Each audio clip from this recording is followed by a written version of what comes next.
Hi, today we are going to talk about how love bombing works in a narcissistic abuse relationship or domestic abuse situation.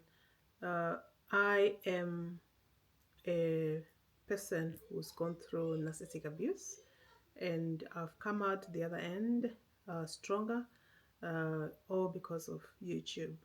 I've gotten a few videos where I spoke about how YouTube saved my life and changed my life at the age of 45 uh, when I had to learn what was going on in my life.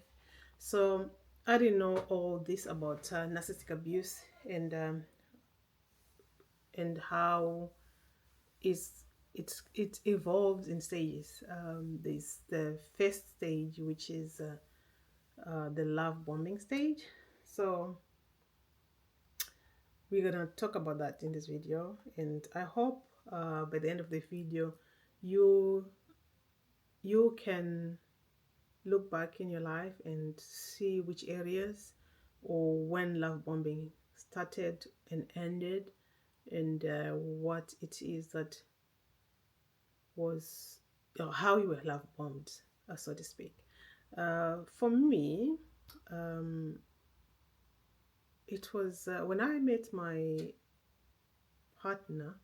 It was towards the end of the year, but nothing really got going until begin earlier in the following year. So I I didn't do anything for Valentine's, no. But it was when it was my birthday, which was like we moved in together in July. So my birthday came in September. So what they did was I went to work as usual in the afternoon, and I remember prior to my birthday, we were talking about how we're gonna spend my day and what we're gonna eat, and if they've got any plans. So they just kept brushing it off, like, oh, for me, a birthday is like a non-event. That was them saying to me that. And then I was like, oh, okay, I celebrate my birthday. I mean, maybe I'll go for a Nando's or something, because it's very important to celebrate, because I don't know if I'm guaranteed another year. So I might as well celebrate this one uh, as it's come. So now um, my birthday comes around. I've gone to work. I've got back, and I would ring him at the train station to say I'm about to get off, because the train times were sort of like everyone would know what time the train was passing through our train station.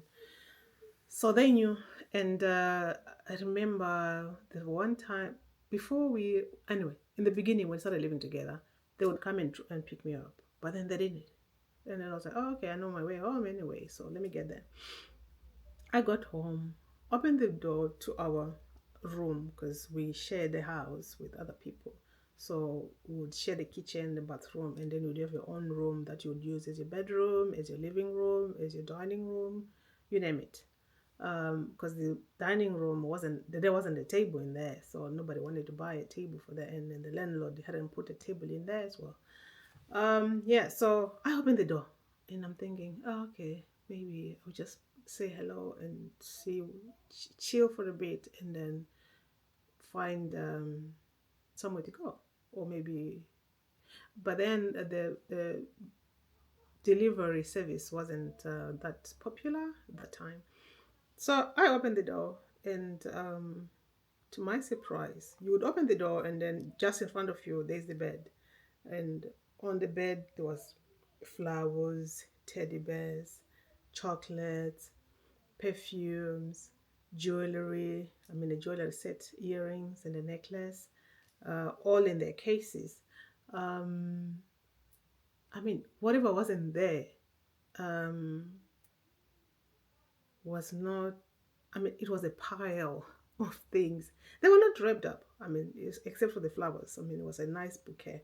They were just piled on top of each other. So I had to dig deep to see, well, what's there? Oh, there's this. Oh, there's that. I even took a picture because I'd never seen that before. I mean, I know you'd get a card and a present and maybe go out for a meal and they get a cake. But then it was just different items on the bed, in the middle of the bed.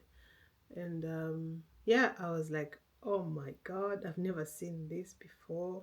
This must be a dream come true. This is the man that I've always wanted to meet and to spend the rest of my life together with.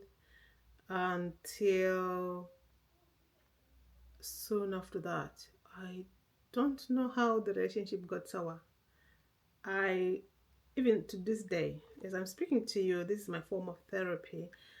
I try to remember where, at what point everything went sour, and I still cannot put my finger on it.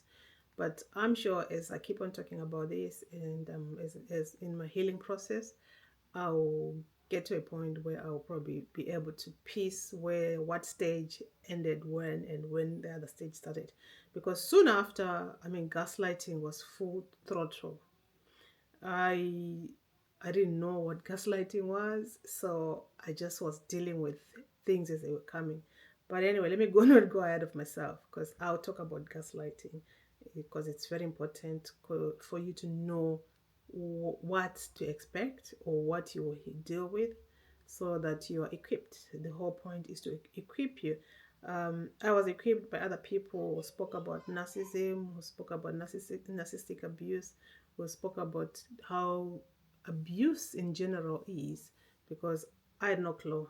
I just used to think that if you live with somebody or if you start life with somebody, you have differences, which I assumed was normal, and therefore you have to find the middle ground or compromise or disagree in order to agree. I mean, I was always open minded.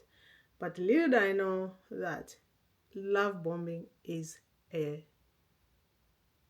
is a tool used to lure a victim in. So after that, I was like, this guy is the best thing that ever happened. I mean, this is like God's best, you know. But I didn't know that, yeah, I'd fallen into a trap. Um, they also promise you, oh, we're gonna go here or we're gonna live this kind of a life, and they are also quick to introduce you to their family, like because they've got enablers. Their family will be like, oh, hi, they'll befriend you. I mean, they'll be lovely because I I don't know if it is something that they speak behind the scenes. I'm yet to understand that. But yeah, so this was my love bombing experience, and this is how it works. This is how it worked on me, and it worked because I mean, I just realized that, oh, this is the kind of person I want to be with. But it wasn't love. The narcissists don't love you. I didn't know that at the time. I thought they loved me. That's why it didn't happen on Valentine's Day. And even the other Valentines that came, 18 of them, it was nothing. I think the first 10 or 15 years, it was only when the kids started like talking about it that you would probably just go on the Valentine's Day to just get flowers that have been reduced. Maybe they were like a pound. And yeah, I mean, I appreciate. I was like, oh, you've thought about it, but it wasn't like an effort like he did on the love bombing on my birthday. So yeah, that's all I wanted to say about this love bombing, how love bombing works. And my next video is going to be about how narcissistic abuse changes you. It does change you, and you are going to know all about it in my next video. So with that said, bye.